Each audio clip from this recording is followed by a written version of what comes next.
Greetings, fellow travelers, and welcome to The Way of the Showman, where we view the world through the lens of showmanship. I am Captain Frodo, and I will be your host and your guide along the way.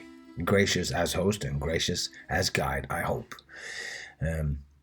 Today's episode, we are talking to Jay Gilligan, and for the perceptive and intelligent listener, such as yourself, who has been paying attention along the way of these transmissions out into the carnival ether, you will know that we have an ongoing series. We're up to, I believe it's episode 15.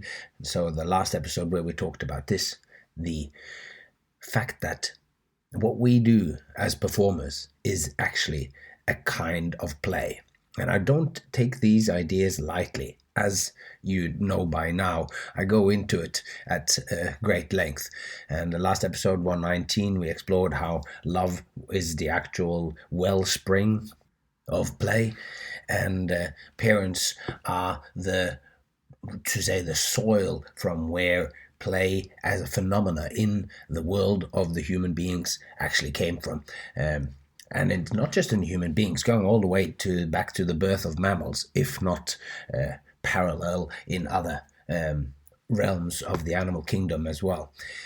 But be that as it may, to expand upon and to understand deeper, I have had the great fortune of having Jay Gilligan, my good friend, and also my anchor to reality.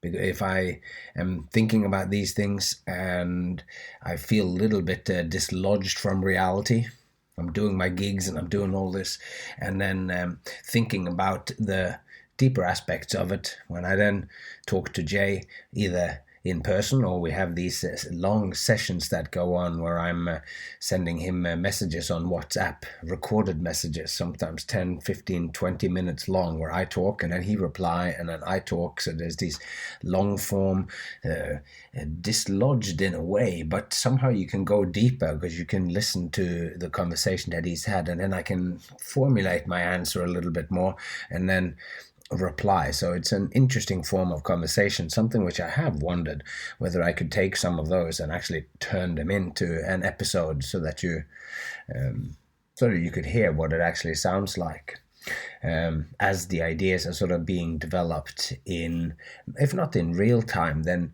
developed in the special time that emerges through this particular type of conversation, which we have in between the cracks, as we call it. And we made reflex in between the cracks. It's like in the time that you have when you don't have to do stuff for your family, you don't have to do stuff related to taxes or all the stuff that you have to do in your life, but you're doing just the stuff that's just for you, for developing yourself as a human being and as an artist. That's the sort of, we find reality cracks. And the biggest reality crack of all for us performers, that was the pandemic. And I guess it's during this time that we did our biggest project, and we got to know each other really well. And I am now recording this in a hotel in a small town in the heart of the Fjordland, where I have been doing a gig yesterday, and I'm doing one more gig today. The company is big, and they've rented out a local cinema where I've set up my stuff, and it's standing there on the stage now, and I will go back in later on. And I decided to use this time in between the cracks, because this is part of my process. When I'm on the road, I'd really try to focus on making the time away from my family really count. So that's why I'm sitting here now in my hotel room. The hotel fridge just came on. You might be able to hear that on the recording. It's not a perfect recording, but this episode was a perfect pleasure for me to have the chat with Jay Gilligan. So we are just pivoted back again to explain that. It's like we are talking using the episodes about play as the starting point. We start talking about episode 107, and he asks me questions, but the conversation is really far-ranging and goes really deep. And I'm really, really glad that I can share this with you, and I hope you enjoy it.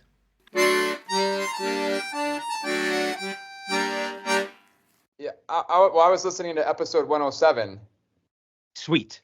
And had some notes that I took from the things that you said. And a couple of these things are huge, huge issues in my artistic life.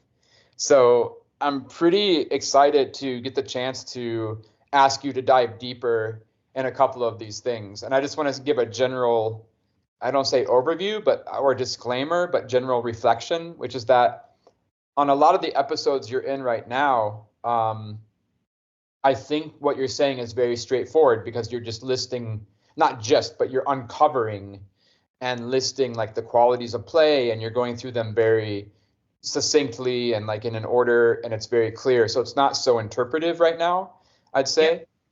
But definitely, of course, along the way of this journey, you're bringing up a bunch of points that are not necessarily like an irrelevant tangent, but are a little bit parallel to what you're talking about in the episode. So I don't think a lot of the episodes I have right now that I've been listening to, I'm not so much lost in terms of like, well, wait, what did Frodo mean by that? Or what is Frodo's thinking on this idea, which kind of occurred to me when I started listening to the whole season.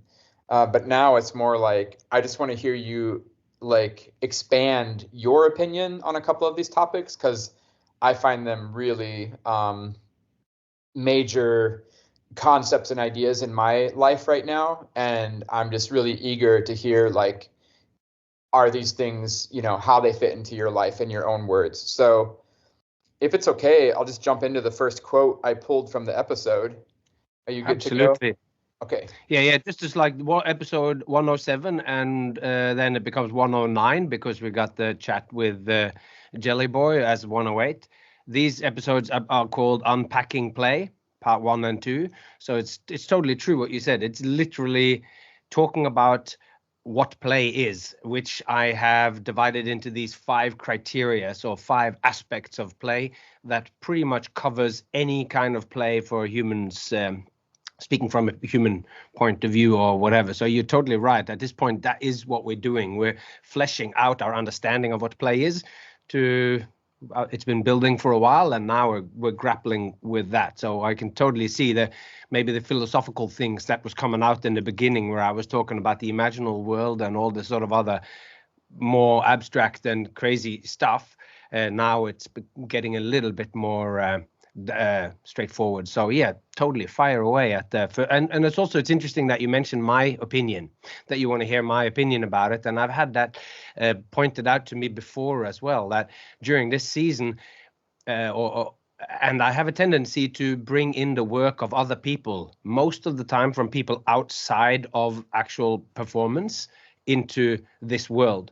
And that is, of course, what I am doing here, because the fundamental belief that showmanship is play, that's my idea.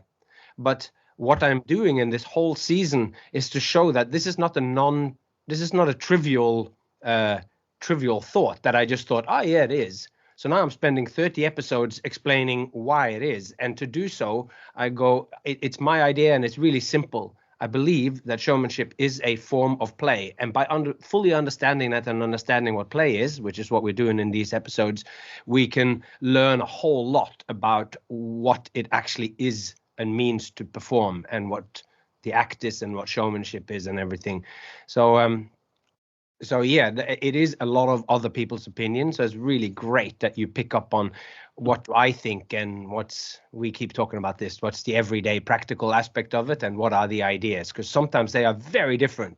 I am so abstract and highfalutin when I'm talking about these things, but when you and me talk offline about the next production we're making, or next show or whatever, or the next act, we are talking about, oh yeah, and then I carry this chair like this, and, yeah, and it's literally like those things. So that's the reality of this. So yeah. Anyway, thanks. All right, this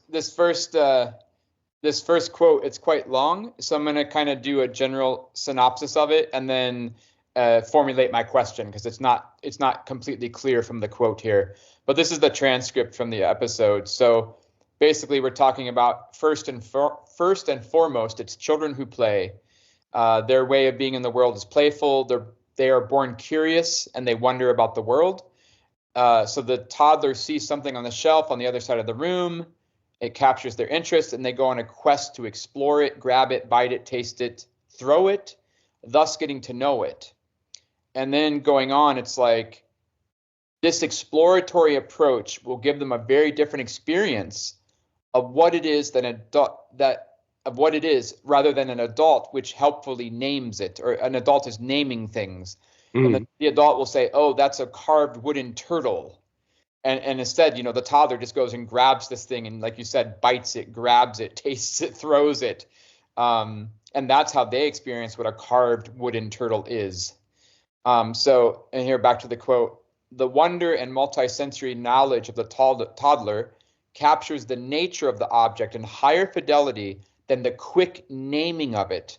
The naming of something makes an adult feel like they have grasped the thing in question, whilst naming something too soon gives us an impoverished understanding of it. Okay, so this is the quote, and this is something I've been stuck on recently. And I think this question I have for you is on two different layers. So as ever, if you'll allow me, I'm going to riff a little bit on the subject and just throw the whole mess over to you, and you can pick and choose what you want out of the whole ramble. Right. Love your riffs. This goes back to the Good Point podcast with Rolf and Jeremy. Yeah. Rolf has that amazing quote that in order to talk about something, you first have to name it. So in that context, this idea of naming things is super important, actually. We can't have a conversation about something unless we have a common language between us. And there is that utility then of communicating between people, obviously, to like we're doing right now. We're sharing ideas and we're jamming back and forth. And so this idea that you have to name something, which means more that you have to kind of encapsulate and encode that information into some sort of words that you can use and share quickly and briefly. So we're not just constantly describing the thing over and over and over again. We just, a word is like a code. Like when we say tree, we don't have to say, leaves and branches and roots and bark and blah, blah, blah, right? Like we can just say tree, and then it gets us going faster. And one thing I found in my juggling life is that there's been attempts to make juggling notation for years and years and years. And, this is going to go back like 30 years or more even, right? And for me, the point of a juggling notation is the same as the word tree. What you want to do is you want to encode a bunch of information down into shorter parts. And because a lot of juggling notation attempts have basically been ways to replace language almost, so basically like inventing another foreign language. The barrier to entry is very high on a lot of these new juggling notation systems.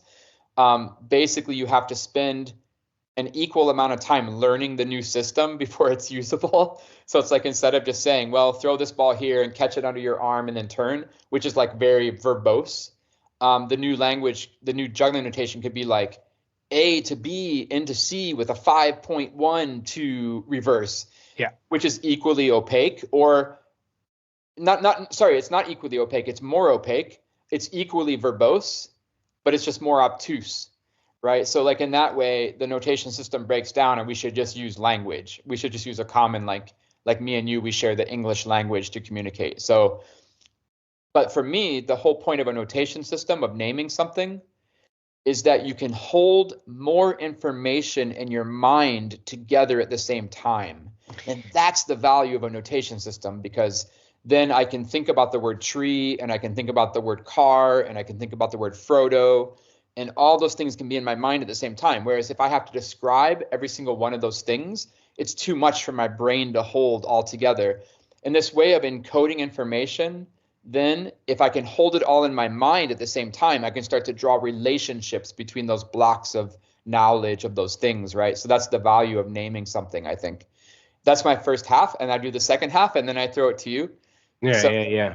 So the second half is this idea exactly of the child or the baby, exploring the thing for what it actually is, rather than having the name and pose some sort of like illusion of knowledge upon it.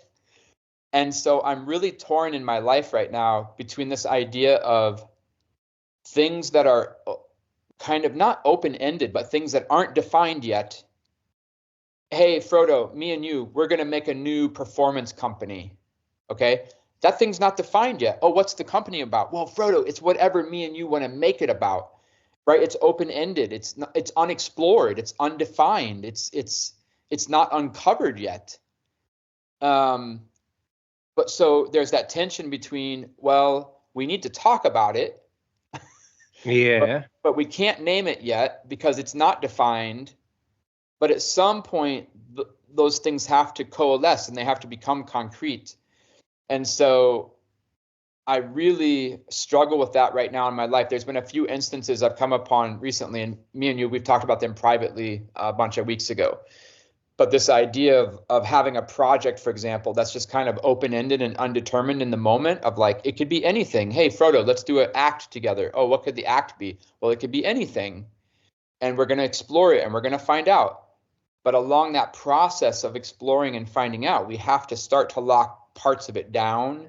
We have to start to understand parts of it so that it becomes real. And you get into this in later episodes, actually, this exact problem. But yeah, so I find a really big tension between naming things too soon, like you say. Like if you name it too soon, then you think you understand it when actually you maybe don't because you haven't given it enough space and time to fully understand it. But at the same time, you have to name things to progress forwards. So I don't know. So there's a whole big mess of thoughts that I'm going to throw to you, and you can pick and choose if anything speaks to you. But how do you deal with any of this tension between naming things and exploring things and all of that? I mean, so many wonderful things to grab a hold of in that. But the key thing to start sort of at the end first, it's that I think I used this language or the way to describe it in I don't know if it's in this episode or whatever, but it's to hold the names loosely or to hold the concepts loosely. And it goes back to this thing that I have been talking about for the last few years here, that reality or any object, anything is always potentially more than whatever way you have actualized it. The turtle that I have that's just standing on my shelf is just that. It's a turtle memory of a place I was when someone carved that thing or whatever. But for the toddler, it can be many more things. And to me, this is like the activity of what jugglers do and what I feel like the circus is doing. You step into the ring and you have just a hat and a cane, which people know. They know the use of those things. But then when you start twirling and flipping that hat and flipping and balancing that cane, you're immediately in a territory where you are redefining those things, the use of them. So the hat is now more than it was always those in potential, but in actuality, it was always just something that somebody wore, and particularly before JFK or whoever it was that was the first to not wear a hat, and it started a wave of people not wearing a hat. Before that, you couldn't not wear a hat, so everybody wore it, and it was one thing. It was something to have on your head, and so there it's like it's almost like our task as poets of motion or of whatever, it's to take the concepts of the familiar that you know and then open them up to be more than what they are. That's one aspect anyway of it. And for us to do that, it's to sit down when we are or when you are getting on the floor with a new object, whether it is a new thing you've created or you're exploring to use something in your juggling acts, that you are almost not almost, you are deliberately being open-ended, looking at the different uses. You're taking up your balls again. You are now looking at what ways, what patterns can I do here that have not happened before? Where is it? So as you were talking about with Michael Motion the other day, you just mentioned he was like he's in the middle of doing an exploration, and all of a sudden a stick falls in a certain way, and one part of him goes, "Oh no," because that moment something happened with that stick where he just goes, this is a whole domain of exploration. There's a whole language here. And I just got a transmission from this thing straight into my mind, and I see it. To find everything about this will be a 5-year journey to master this and to make this possibility into actuality, in a sense. So that's like, so it is that you're going into your juggling creation, or in my creations, deliberately holding all ideas loosely. Don't want to nail them down too soon. Don't want to go, I want to have them open. And in fact, taking an idea that maybe starts out so that the audience think they know what's going on, and then they don't know it anymore, like to get them into that territory. That is like, it's a key part of what I think circus, if you want to call what we do, call it that, or juggling or whatever. You step in, and it's in a sense what we did with Reflex. We started that thing with balls, clubs, and rings in a high-skilled, fast-paced, your take, of course, but within the context of your art and of Reflex, traditional juggling, throwing and catching. But at the end of that 6-7 minute act, the audience of general public would think, well, what is left now? And that's where you've taken them in and given them the thing that they expected to see in a juggling show, but you gave them all kind of in the first beginning, and they're just expecting one more routine of this, but you sort of give them all so that you could immediately enter into this thing where you hold the concept loosely and take them along with you through it. So, yeah. So I think you resolved my kind of 2-part question already, and you've resolved that tension for me in your answer of like, you hold those ideas loosely, you hold those concepts loosely, you hold the names loosely, so that you can move forward, grasping onto those concrete bits that you need to, but at the same time, you're open to the possibility of them being something more. Okay, so this idea of holding onto something loosely, I think is wow, like that's great, man. Like that's perfect. But yeah, just one thing, and it is that, and that goes for the act, so it goes for, I believe this is a fundamental feature of reality. Anything that we see out there is always more. Anything is always more, and this is what the territory that we're uncovering. It is the hat, it is the cane, but it is also potentially anything. So you mentioned Michael Motion, and he has another quote which is directly related to this, and this is another layer of this question which I wanted to get into, so it's a perfect transition here.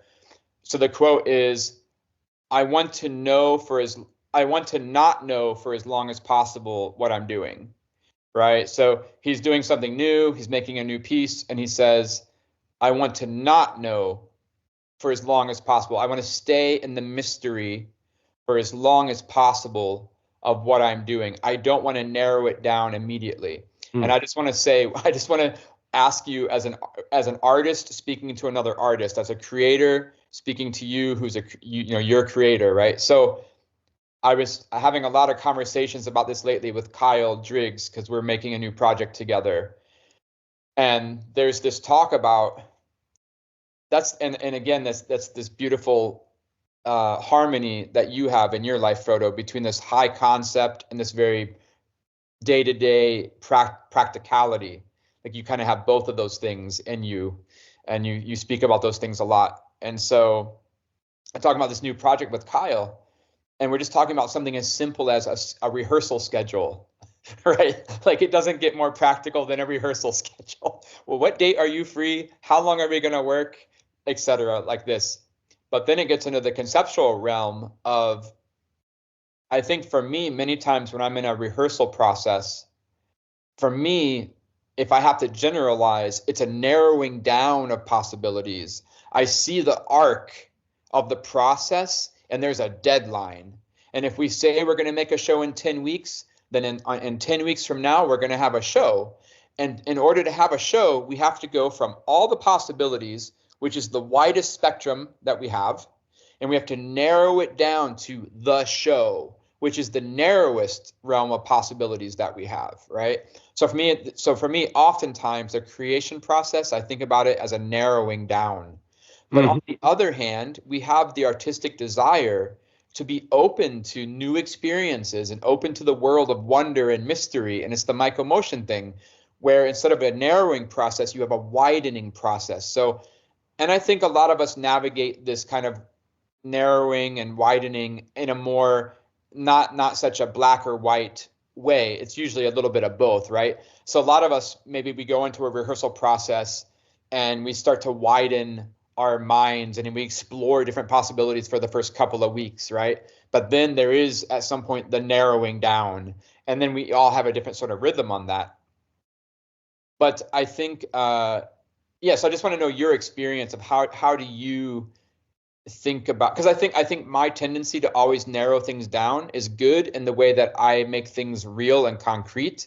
That seems to be kind of a little trait I have, that sometimes people invite me into a group project solely because, oh, we'll get Jay in here because he'll kind of boil this down to like the real truth of like what we're going to actually do on stage. But on the other hand, I also feel as an artist that like I sometimes feel bad because I don't want to always be the bad guy who has to crash reality into your fantasy. Like I want to be that artist that just widens forever. You know, like I have that widening, you know, because then that's that romantic artistic dream or something. So how do you deal with this? And that comes into, the naming and the knowing and the exploring, right? So how do you widen and narrow, and how do you sit in mystery? Like I don't get it. Yeah. So I think what Michael Motion is talking about is John Keats's idea of negative capability.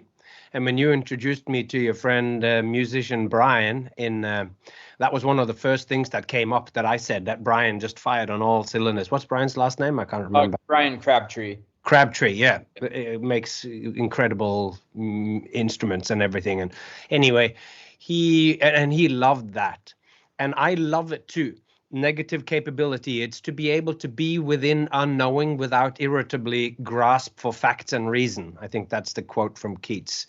Wow. Like you just get, because you, and his idea is that when we sit in the unknown, we get irritated and try to grab facts and reason and go, this is what we're going to do. This is what we're going to do. Because I am also like you mentioned the other day, like, okay, well, we're doing this and we're talking highfalutin. And then I'm going, okay, well, how long is this going to last in the act? Because we only have 1 hour. And if this is the talk that you're going to do about this, it cannot be more than 2 minutes, which means we're down to roughly 200 words, which means that it is less than a page of text that we can afford ourselves here. So we can't act. So you got to constantly be there as well. And I think that comes from being a working performer, feeding my family with these things that I do.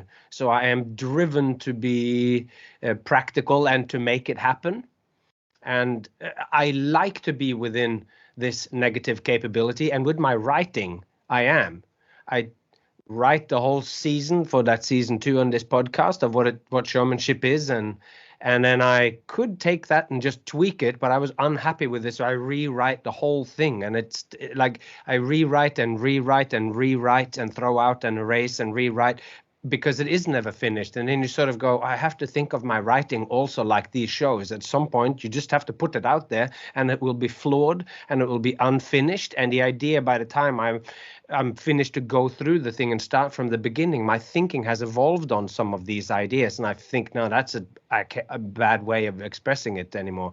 So I don't like it. And then you got to rewrite it again. But the length of this being 300-400 pages, 350 pages, it takes so long to go through it each time to tweak it that at some point you just got to go, now we're doing the proofreading of it, even if the ideas already I'm not happy with them, because that is the way the shows are. Like we say, the show is always in a continuous change. So I would like to stay in the unknowing, and I preach that. Stay in it, hold the things loosely, and remember they can be something. But I think it is this, we have the two tendencies here on one side that goes concrete, nail it down. Okay, we've already improvised that thing, so that's the end of that. We're just rehearsing it now. We're not in creation anymore. We're in rehearsal. And the other thing is, well, it could be anything else. Maybe we should just buy some more props and start exploring what it would mean to also have a standing lamp in this, or whatever. You're doing your juggling and you're going to have this, or a hat rack. What does this mean? And then you do, and then that, but that means there's like, okay, is that just one gag? Because we buy it for that. But when you explore that, there is everything else, the possibilities. So those are the things. And in the middle is the showman with these two tendencies on each side, pulling it to the concrete and narrowing it and naming it, if not too soon, then naming it concretely so that we can move on and start to perfect it. And those are always tendencies, and going too far into either of those directions is not going to be beneficial.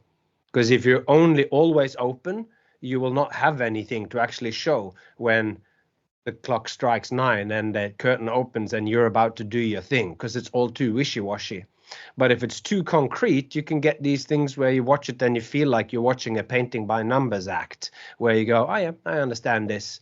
And this is the artist's way, or probably the human way, of like you are actually at this, in Norwegian it's called gylne middelvei. I don't know what that's called, like the golden mean. So like you're going in you will be swaying, and the pendulum will be swaying into one or the other.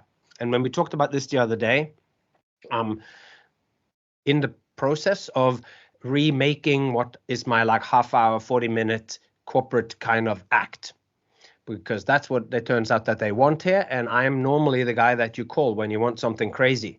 So my core acts are sword swallowing, spoon balance, spoon up the nose act, or everything is funny, and then the tennis and the can balance. But that's too hardcore when you're performing for a bank at a little down here, or I'm performing for a taxi company or whatever. It's just too much of that. When I'm sparingly placed into a production of, like when I'm part of Mad Apple, or when I was part of Soiree, and I'm doing those crazy things in between, you have the sexy and the cool and the impressive in between, and then I come. So now I have to be those things. So I'm exploring a new act. Now I lost my thread in what I was going to say about that. But oh yeah, so and then I think about what that act could be, because did a gig a couple of days ago, and it's all loose. And then the day comes, and now I need to actually tighten it, because now I'm doing it tonight. Right. And then I write and rewrite again. I have a book where I write all the scripts, and they're evolving, and I put the date at the top of it so that I have it, and it's the same title all the time. So in a way, it's like I rewrite a poem, or you rewrite your thing. I write it out again with a ballpoint pen on paper, and then as I write that out and going, okay, well, this is the new ideas, then there will be alterations and changes on that page. And then when I've sort of done with that, I go again, because this is my new draft, and then I go, okay, these are the new ideas, but they're all in footnotes and stars, and because I think, and then I rewrite it yet again. So maybe I have before each gig 3 of those things, and then that night I will do the third one, but maybe have other ideas as well, and then transcribe them next time. That's a great point. So what you're saying, of course, is the reality, which is that it's not always just a narrowing or a widening to the end result. It's constantly, it's a narrowing down because you got a gig tonight. That's real. Yeah. But then after that gig, you can use that feedback. It's a widening again, and then a narrowing again for the next gig. And so, yeah, that just reminds me of 3 little things from what you were saying now. And that's the second thing I was thinking, which is, in this idea of constantly wanting to keep things in mystery, there is that utility of drilling it down for tonight's show. You learn so much. Like, I think there's a danger in always just wanting things to be mysterious and like unknown, because you learn so much by actually concretizing in the moment part of it, right? And then you get that feedback loop. And that's what we're all about, is this feedback loop, actually. Yeah. Because in my first point, I feel bad generally as an artist that I'm not always like sitting in mystery. And it's what you said before. It's because we gotta pay our bills. We have to feed our families. And so I just feel like a hustler. Like, I've been hustling since I was a early teenager. And part of that hustle culture is I have to have a product. And my time is valuable towards that, especially, as a father, that we both have kids, and you just don't have unlimited time to sit in mystery, and you just have to drill things down, and you have to have a product, you have to have a show that you can sell. And sometimes I feel like that damaged me in one way, that I can't get out of that spirit. And I wish sometimes I could be more chilled out and less product driven. That's maybe the wrong way, but you know what I mean. Yeah, I know what you mean. And so that last point just to make about this idea of wanting to, my habit or my inclination to always want to narrow things down, is that as a juggler, at least, you already touched on this when you were speaking. There's a difference between narrowing down and being able to do it. So, so not only is it like I have a show next week, but I have to at some point stop widening my possibilities, because I have to learn the technique. And that learning the technique, or learning your lines, or learning the blocking, or even just selecting the music, or getting the right costume. Yeah. It takes time. So it's not just like frivolous to be like, well, at this point we need to stop with the new ideas because we need to actualize. Even if we lock down the idea, okay, we're going to just only wear purple and we're going to have 10 fish and whatever, it takes time to make that real, And so as a juggler, I just wanted to put that in there, which you deal with with your own skills, that it takes time to learn skills. And I struggle with that so much in rehearsal, man, where I'll be in a creation for something new and I'll say, okay, at this point of the act, I should really juggle 5 rings, behind my back, turning in a circle upside down. That would be the thing to do. Or is it the thing to do? Because I could do it turning the other way, and I could do it with my other hand, and maybe clubs instead of rings. And so for me, there's always that fight between having this widening of possibilities of imagining creativity and exploration, but that thing doesn't exist yet. And it takes me 6 months to learn that trick, or 2 years to learn that technique. And then I can only then do you actually see the reality of, like, you put it in the act at that point and you imagine, oh, I'm going to hit it on that music cue, and the audience is going to go like this, and the lights are going to go like this, and it's going to be this thing. But, I always fight with that part of my creativity, where I'm just thinking, not only do I have to balance the deadline of the widening and narrowing schedule in general, I have to balance the idea of hey, here's a new idea for a trick. Do I put the time in? Do I put 6 months into learning this trick? Because is it going to pay off? Is it going to work? And I find it pretty, like, we do these things organically, right? We've done it our whole lives since we were young. So it's not such, I don't stay up at night, I'm not sleeping over these things.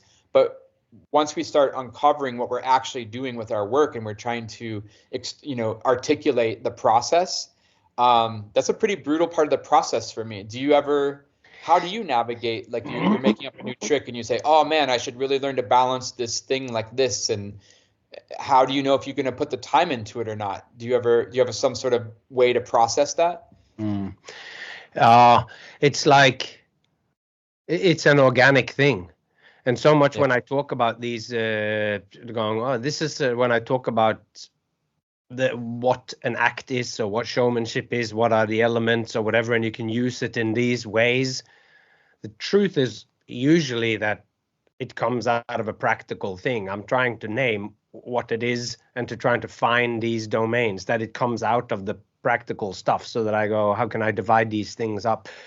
So, and it's not like that I sat down and learned that first and then applied it. It's from looking at what is feels like it's endless possibilities, but then you go, there are patterns within all the possibilities. And so often it is just like, it really in many ways just comes down to something that I desire in that moment. Like I spent ages of throwing the hat up onto the cane. That was when you came here and we did that gig that time. That was one of the things I was rehearsing. Yeah. But I did it in performance because I was wearing a kind of hat that I could use for that. But I wear a tracksuit with that hat, so I can't do the disappearing cane in a good way, because I can't get rid of what needs to be getting rid of after you've disappeared the cane in a good way in that costume. And I now, in the costume where I can get rid of those, I don't wear that hat. Now I spent a considerable amount of time learning how to flip a hat up onto a stick balanced on my chin, and then pull the stick away and it fall onto my head. A classic old-fashioned, old-school gentleman juggling thing. And it was getting a good reaction. But now, due to a costume thing, like when you go on 5 fishes and a purple costume, that purple costume doesn't come with a hat then. Right. Now you can't do that trick because of it. So sometimes, but that skill will at some point maybe be polished again. Maybe it'll just be, and I have lots of those that I've practiced. And even more so often with magic, it has to do with buying things. So I'm buying decks of cards, blank on both sides, for a trick that I worked on with Charlie Caper that I was going to do in my show, imaginary magic show that I was going to do, and then never actually, that didn't concretize. But now I find another routine, which is Nick DeFat's incredible routine from one of his from his books. And those props that I bought for another thing, I can take them and reuse them. So that's buying stuff that you don't need, learning skills. It becomes part of your vocabulary that you can then use when you're creating in the future. Yeah, I mean, you mentioned Nick there. So I was talking to Nick recently about his new show he's working on, and at one point he goes, "Yeah, I don't really know why I do this in the show. I mean, I really like it, but it doesn't fit because of this and this and this." And I said, "Hey, just to remember, you just said that you really liked it. So that's enough of a reason to do it. And this idea of, should I practice this trick or not? Is it going to pay off or not? It's what you already said, which is so worth remembering, which is why I want to bring it up again now, which is this idea that, oh, I just like to practice it. And of course, that's how we navigate most of these moments in our life. When you come to a routine and you say, oh, should I learn this trick or not? A large part of that conversation is also, well, I think I'll enjoy learning that trick, regardless of if I perform it in this routine or not. I mean, it is organic. It is more wrapped up than just sort of like a pedantic, like accounting, well, do I learn this or not? It's like, well, do I want to learn that thing? And this idea that doing something because you like it, it's so funny. I got that from Eric Oberry, because Eric's so good. You can go to Eric with the most philosophical, deep, long, wordy question, cathedral of thought, and then he'll just be like, well, you do that trick because you like to do it. Like, that's the answer. It's very dry and very succinct, and also very true and completely perfect, the perfect answer, right? So this idea of how do we navigate this tension between deadlines and widening and narrowing and our desires and our wishes and mystery and making money. And it's just like, at the end of the day, what do you like to do is not a bad way to kind of sum up that process that we navigate through our work. Because what we are doing in our work and so is also our life. So it is what we are adding to other people's life when we are entertaining them or interesting them, or if that's a word. If you're doing art, then maybe you aren't entertaining them. You're interested. You're giving them something. But for me, being an entertainer, that's why people book me. That I'm offering them moments of enjoyment, and my process should also have that enjoyment in it. And when I reread Nick's book for the third time, going like, okay, well, I'm really stuck. I'm in this mindset where I need something which is not hardcore. It's not sword swallowing or whatever. I need something that's hilarious and stupid. And then I find that act and I get so excited, and then start the process of making some of the props, and then realize, okay, these aren't quite what I thought the props that I had, but oh no, I have these other things came from the thing that I talked about with Charlie Caper, and then write it out, and I'm going, oh, now I have all the props and I'm so excited. I can't wait to do it. And a lot of that, what tells me that it's the right thing, is that I feel good about it. I'm excited to do it. And I mean, a big thing of it also came, it's a magic thing, and he has a description in his book of how to do a particular move with a deck of basically a deck of cards, but it's not actual cards. And I couldn't crack it the first time when I read through because I didn't have a deck of cards in my hands. And I just sort of went, oh, yeah, something, something. And then all of a sudden, when I actually read it and I had a deck of cards in my hands, that particular move, I was like, and it's going, oh, and then you just reverse this bit. And I'm like, what do you mean reverse? And I'm sitting there holding it. And all of a sudden, I have this flash of inspiration go, oh, I reverse it. Now these are the consequences, and all of a sudden I fall in love, and that's maybe from magic or from similar to juggling, where a technique comes in, and I fall in love with the technique as well.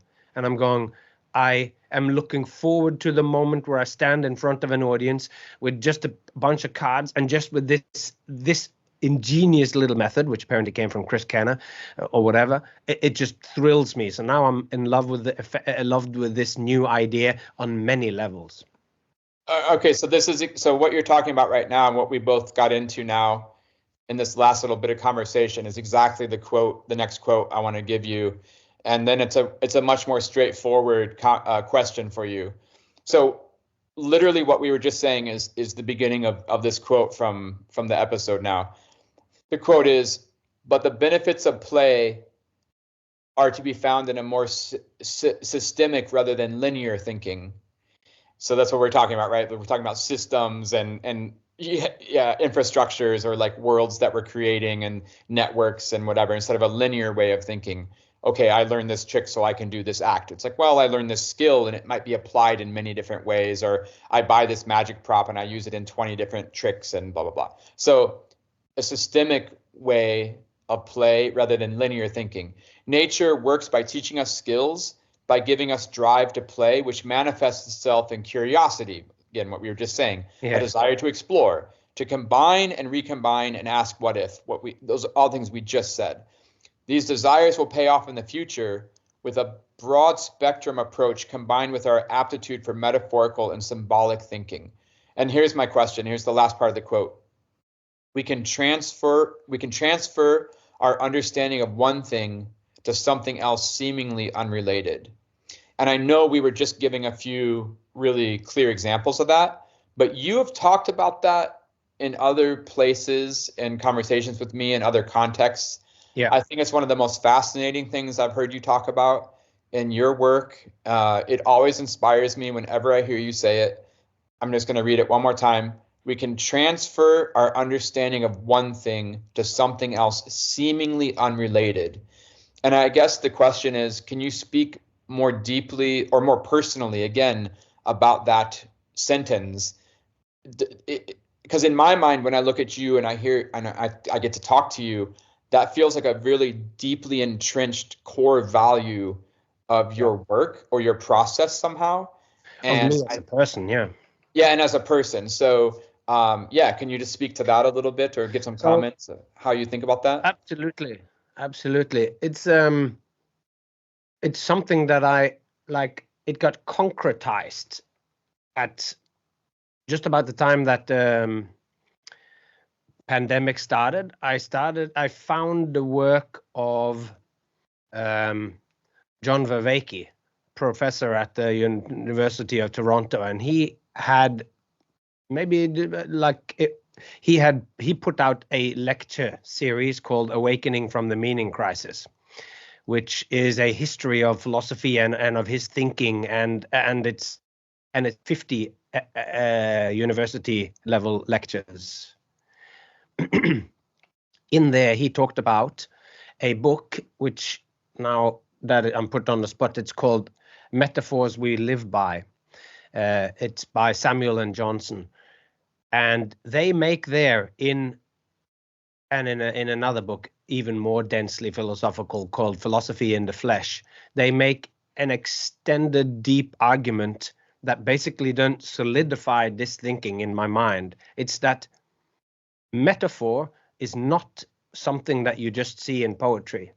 That is something superfluous or mere time wasting. And for me, as soon as somebody goes, it's just this, it's mere this, then I'm immediately going, it's just circus, it's just entertainment, it's mere pastimes and fun and frivolousness. And I'm going, no, it is not. The fun and frivolousness joint is super important. And then these guys go that metaphors is the function of thinking itself. It's to be able to take something that you know from one domain and put it into another one. And this step of symbolic or metaphorical thinking, being able to hold two ideas, and the metaphor is, it's two things. It's like life and a river. And you go, life is a river. Simile is, if you say life is like a river, but metaphor is life is a river. And a life and river are not the same thing, but there's also many things that are the same. So to see those things who are the same to start with, and then see how other aspects might connect up to it, is how we learn something new. And then, because then we learn stuff about rivers, and we learn stuff about life, or we learn stuff about, so, and they claim then in their book, or point out that this is the fundamental thing which thinking does. This is how we learn more about the world, is to take whatever we already understand, 1 and 1 equals 2, or whatever, and then apply that to other things. And then and all of this stuff. So they make that completely. And then they, in that book, and fleshed even more in Philosophy in the Flesh, they talk about how the initial metaphor where everything stems from is the body.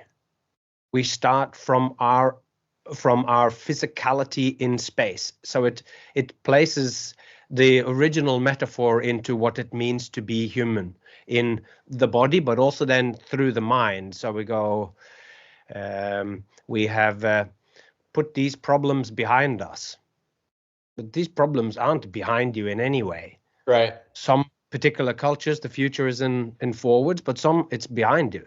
And they go into these kinds of things of how we place. So it's like, oh, the stock market is going up or going down, or right. or all. So, or yeah. Anyway, so those are the arguments, but it stems also from me, I think, as a young man being interested in the myths, the Norse myths in particular, Odin and Thor, mighty Thor, and all that stuff.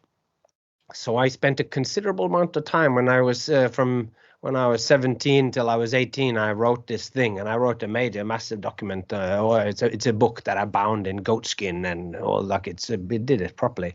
But I thought in there, and a question that I asked, that I worked on this for 1 year. It's a Waldorf school thing, Steiner school thing, and I asked the question, with the myths being as peculiar as they are, with human beings transforming themselves into a bird after having stolen the poetic mead, and then they fly out, and then it farts out these little droplets that goes around, which becomes all the shit poets everywhere. Or like I'm going like, how can something, because that myth of how poetry entered into the world or so is deeply fascinating, but it keeps also being stupid or silly, or Thor has to dress up like a lady, which back in those days was even more kind of funny or peculiar, that the toughest of the gods, would dress up as woman. And my question was, how could my ancestors base their philosophical and general life needs on these stories that seem so strange? There is depth in here that was comforting and explanatory to them. And so that was the question. And in this, I believe during that year of what I read and carried on about to try to answer that, and the 3 different approaches that I took to kind of explain that, has colored me in the way that I think that you got to hold the idea loosely, because there are similarities between these 2 things. And from what I also find is that comes out in my writing through these episodes, where sometimes I make up something in the moment, and I force myself to make it up to prove the process or whatever. And then as I start it, I go, yeah, that goes really deep, this metaphor or whatever. So I sometimes have this feeling that you can take any 2 things and place them up against each other, and there will be something of value in it. But the danger of this as well, you want to concretize it and you want to hold things loosely, but before you know it, you're in conspiracy theory territory, or the world is flat, or whatever. Like, and you go and you draw all these interesting parallels, and so you can, of course, go off and you can go. There are ways where you go. It makes sense to think of a geocentric universe where the Earth is the center of the universe. There are, like, because that is what it looks like to us. So it makes valuable. It can be a valuable contribution, but it's not an ultimate fact or whatever. Anyway, so yeah, so those are like how that came into it. This was maybe not quite what you asked for, but that's how that's what the ideas are and how they came into my life, and that it's such a big part of me. No, that's exactly what I asked for. That was perfect. Because you've spoken about that in the past, and I think you gave a really good context for that, at least for where me. it comes from. Yeah, but well, yeah, so it's. No, I got one last. Just one thing to comment on what's going on now, because we're talking a lot about holding ideas loosely and everything, and to connect it back into episode 107 and 109. What the project is in episode 107 and 109 is to explain what play is, and the way that I have done it by dividing it up into these 5 different categories, or the different aspects of it. The way I have done that is to be able to hold play loosely and to see it, to catch as many things as possible. I'm not saying everything is play, because if you do that, then nothing makes sense, because now everything is that again. So, but I want to, so in a sense, this idea of holding things loosely and not name them too soon, or as I have used the metaphor in here, is to nail the butterfly, or to pin the butterfly, to look at it. You lose the most salient feature of it, that it flies around and drinks nectar, but you get a lot of other detail in it. So in a sense, what we're talking about now is relevant, even though we're not talking specifically about what it is. Like, it'll be in the next episode, but there we talk about rules, because you were talking about how you concretize things, and people call Jay Gilligan, because if you're making a juggling show, which has a tendency to, or can easily go into just a whole bunch of shapes of people juggling this skill, and you concretize it. That's what this for. And I can't remember what I call these. Do I call them categories, or do I call them the 4 aspects of play, or whatever? So rule number 4 is that play has rules. And it seems like that's stringent, but it's the rules of the game that makes it into what it is. And it's the constrictions that you place on whoever it is that you're helping. Well, we constrict it to this and we constrict it to that, and we need to be ready by then, because that's when those rules that you create, set up, those are the ones that actually create and make that act into what it is. Yeah. So this is just to kind of show that although we aren't speaking specifically about that, it's the aspect number 3 here is that it is self motivated, and that it's a voluntary thing that we do. Play is. Yeah. And we just spoke. Why do I learn the new trick? Well, it's because I want to.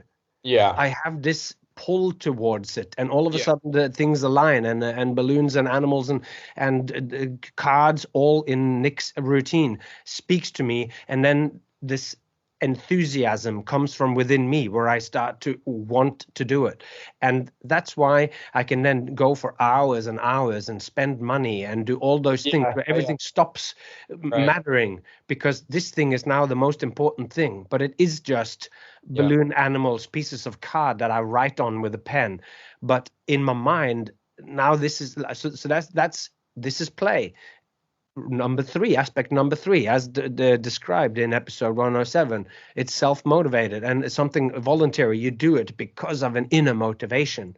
So, and number 1, the first of these things are that it is fun and that you don't want it to end.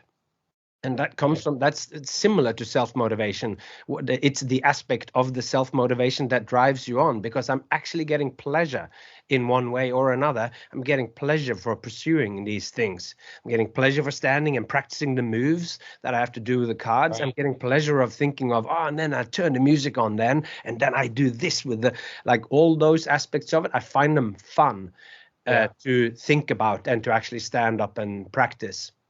So this is just to show that what we are doing here now is playful, and while episode 107 and 109 has 5 aspects of play, it's to hold it loosely, like what we're talking about. So if it feels like I'm drifting off or on something, it's like we are now using all of these things that we talk about. So that was just a little.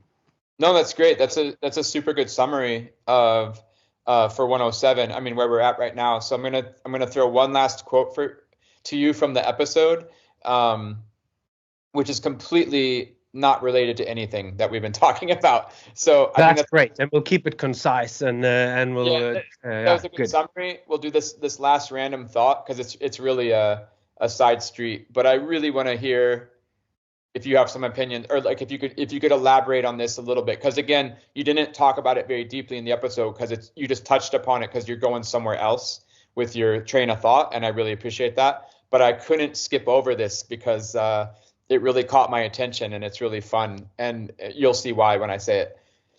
So the quote from the transcript, it was this: "They all seem in one way or another to say, now that school is done, it's time for you to do exactly what you've always wanted to do.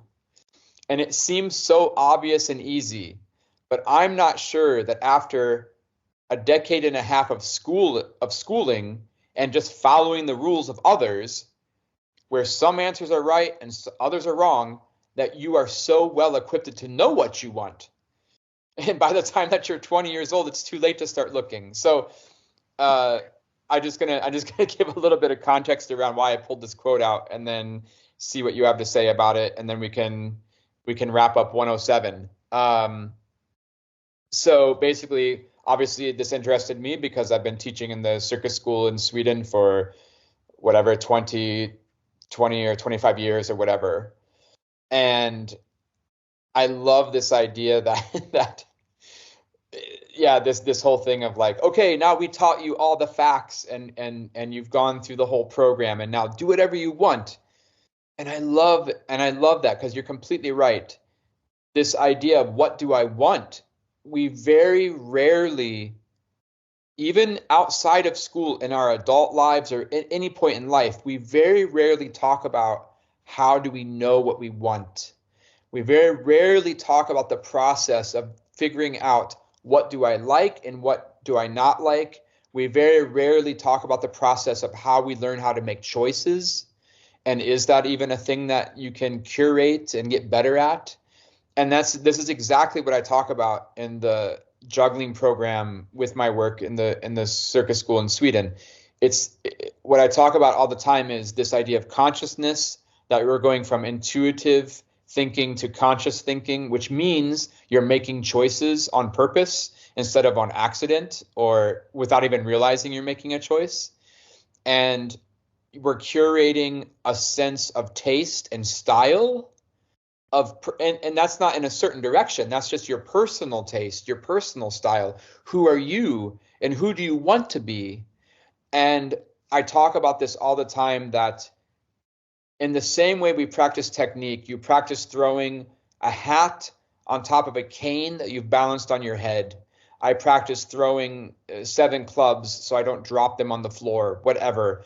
And in those ways, we talk about technique, and it's so straightforward. No one takes for granted, oh yeah, the first time you try to throw that hat up onto the cane, it's going to miss. Nobody thinks that's weird. But it's so strange that we also don't approach creativity in that same sort of basic way of working in terms of making choices. You can also practice making choices. Guess what? The first time you make a choice, if you've never done it before, it's probably not going to be the good choice or a good choice, or it's probably not going to be a very straightforward process. You might stress out about that choice for freaking months or years. I don't know, right? Because you're not used to making choices. And so one thing I encourage, and one thing we work on in the program with the juggling, is making, like, how do you practice making choices? And part of that is literally just making it's the same thing as everything else that you want to learn in a physical way. You learn things through repetition. You throw that hat up into the stick a million times, and at some point it starts to go on the stick. And it's the same thing with making choices. You just you can set yourself a limit of an hour or 2 hours a day, and you just make choices as fast as you can. It sounds so stupid, but I don't know. It's one of these ideas where I was thinking for juggling, why is it in a circus school? A lot of the other circus disciplines, you need physical infrastructure to prevent injuries. For example, if you're going to do teeterboard in your backyard with no crash mat and no lunge lines and no coach, you might like fall and break your neck if you're trying to do that on your own. Whereas with juggling, you can throw that hat up onto the stick and you're not going to break your neck. Like you can learn that on your own. So why would we have juggling in a circus school? And one of the criteria of a few different ones, but one of them was this idea of efficiency. So if you go to circus school for juggling, your process might be more efficient than a juggler who didn't go to circus school. And then efficiency means that we get to conserve our resources, our time, money, energy, passion, and things like this, our strength and whatever. And so part of this idea of efficiency then is making choices, like making choices in an efficient manner. That doesn't mean you frivolously don't think about choices and just throw them away, but it means you make them in an efficient way. So you put the most minimum amount of effort and energy into making these choices effortlessly. And then that's a more efficient process. And so I love this tension you have here between following the rules and doing what everyone says for all of your school years. And then at the end of the school years, they go, "Oh, do whatever you want." And you're just like, how do I know what I want to do? Like it's amazing, that little quote that you have there. So what relationship do you have to that kind of those thoughts, I guess? I think one of the key things by introducing play here and having what's the third of these aspects, which is that it is self-motivated. You are so used to, through your schooling, of it not being self-motivated. Even when you really start to like a subject, mathematics or history, then 1 hour later, you have to get into something else. So even if you get into a flow, after a while, you learn that you don't even want to apply yourself and go crazy, because all of a sudden you got to do something you don't like, or you got to go out and have recess, or you got to go whatever. So you lose this ability to just follow your own desires, your own inclinations and your own drives. And I think that's the danger of when we take away free play and when kids go to school younger and younger. School used to start when you were 7, and now it starts at 6, and in England starts at 4, and they start to look at reading, and it takes 3 years for them to learn to read, but around 7 they start to get it. But I also got it at 7 when I started. Didn't need those 3 years beforehand where I was practicing to sit behind a desk, because I know I couldn't sit at the desk by the time I was 10. That was one of the issues I had. But yeah, through playing, through play, which I believe is the most healthy and original state that a human being needs to adapt, and being in a playful state is to playfully remain within the own negative capabilities, not grasping for fact and reason, yet also actualizing things by actually doing them. I'm making rules and following them. So when you're speaking now, I was just struck by how much I can immediately, when you say those things, like making choices. Yeah, you got to make choices. That's, in a way, you're forming rules.